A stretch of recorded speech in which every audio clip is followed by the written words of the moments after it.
ভাইরা আমার, খুবই দুঃখজনক বিষয়, বিনোদনের নামে, নাটক সিনেমার নামে আমাদের দেশে অনেক অবৈধ বিষয়কে স্বাভাবিক করে ফেলা হয়েছে। আজ থেকে 15-20 বছর আগেও, 30 বছর আর 25 বছর আগেও এই সমাজে কোনো একটা পুরুষ কোনো একটা নারী বিবাহ বহির্ভূত সম্পর্ক করাকে অত্যন্ত দোষণীয় মনে করা হতো, শহরে গ্রামে সর্বত্র। ঠিক না ঠিক? নাটক সিনেমার নামে, বিনোদনের নামে যেগুলো দেখে আপনারা হাসি পান, আনন্দ পাওয়ার চেষ্টা করেন, বিনোদন পাওয়ার চেষ্টা করেন, সময় কাটাবার চেষ্টা করেন, এগুলোর নাম দিয়ে, এগুলোর মোড়ক দিয়ে এই তথাকথিত বয়ফ্রেন্ড গার্লফ্রেন্ড কালচারকে প্রমোট এবং প্রতিষ্ঠা করা হয়েছে এই সমাজে।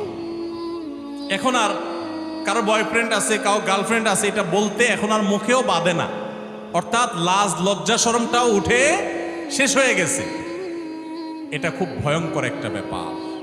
অপরাধ করার পর অপরাধ বোধ থাকা, এটা খুব তুলনামূলকভাবে, ওইটার তুলনামূলকভাবে সহনীয়, এটাও মন্দ, কিন্তু ওইটার তুলনায় কম মন্দ।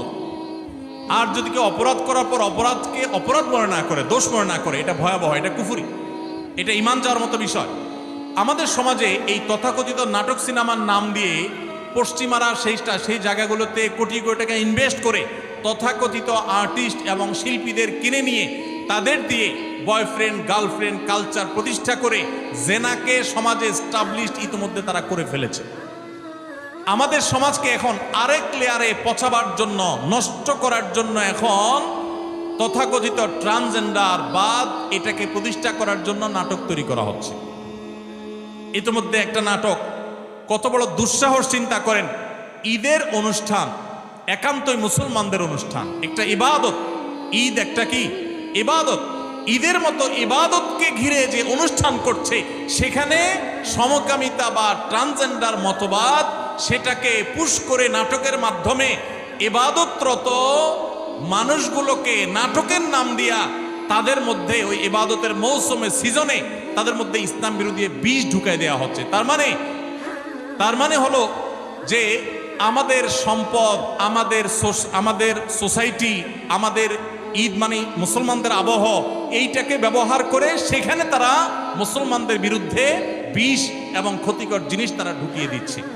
আপনারা যেগুলো সোশ্যাল মিডিয়াতে, ফেসবুক, ইউটিউবে বিভিন্ন নাটকের ক্লিপ, ভিডিওর ক্লিপ অনেকে বুধ হয়ে পড়ে থেকে দেখেন, আপনার নিজের অজান্তে আল্লাহর দ্বীনকে দুনিয়া থেকে বিদায় করার নীল নকশা যে সমস্ত নাটক সিনেমার মাধ্যমে হয়, আপনি সেগুলার প্রমোট করছেন, সেগুলার প্রচার করছেন, সেগুলার সহযোগিতা করছেন।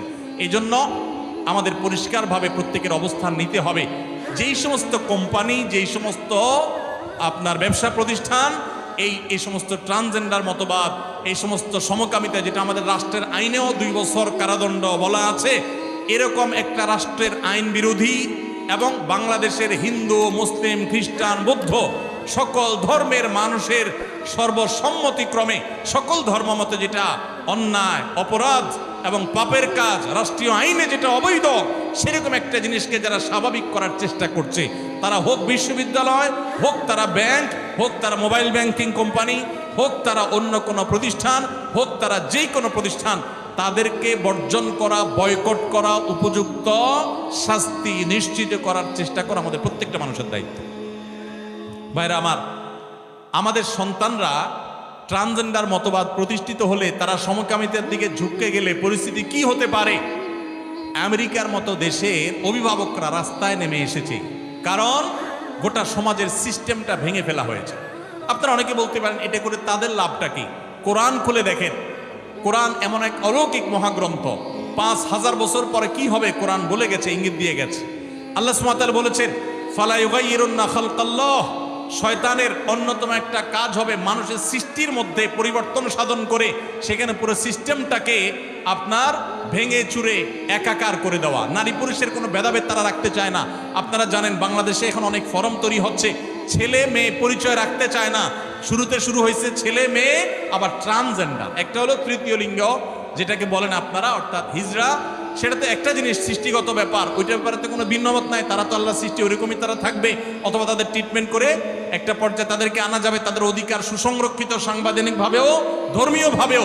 কিন্তু তথাকথিত ট্রান্সজেন্ডার এবং এই ট্রান্সজেন্ডারের উপরে ভর করে সমকামিতা সমাজে প্রতিষ্ঠা করার যে অপচেষ্টা, এইটার বিরুদ্ধে খোদ আমেরিকাতে অভিভাবকরা রাস্তায় নেমেছে। রাশিয়ার মতো দেশ, চায়নার মতো দেশ, তারা বলে দিয়েছে এটা সন্ত্রাসবাদ, অ্যাগ্রেসিভলি তারা এটা ঢুকাচ্ছে।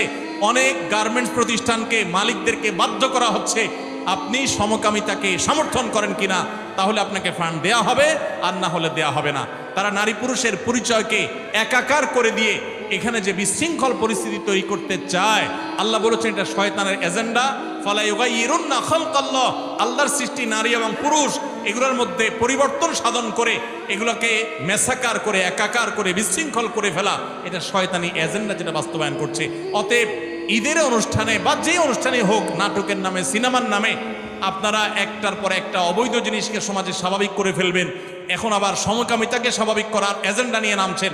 আপনারা কিছু পয়সা কড়ি পাবেন, কিছু ফান্ড পাবেন, এগুলো নিয়ে দেশে বাইরে চলে যাবেন, ওই কানাডার বেগমপাড়ায় চলে যাবেন, আমেরিকায় চলে যাবেন, আর আমাদের সমাজকে, আমাদের সন্তানদেরকে ধ্বংস করে দিয়ে তারপর চলে যাবেন। এটা কোনোদিনই এদেশের মানুষ সহ্য করবে না।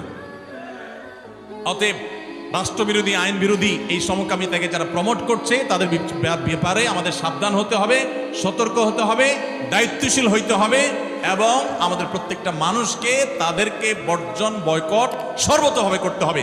শয়তান এসে বলবে আমি একা বয়কট করলে কি হবে, আপনি আপনার দায়িত্ব পালন করেন, কি হবে না হবে আপনার দেখার দরকার নেই। আপনি আল্লাহকে বলবেন আল্লাহ আমি আমার চেষ্টাটুকু করছি।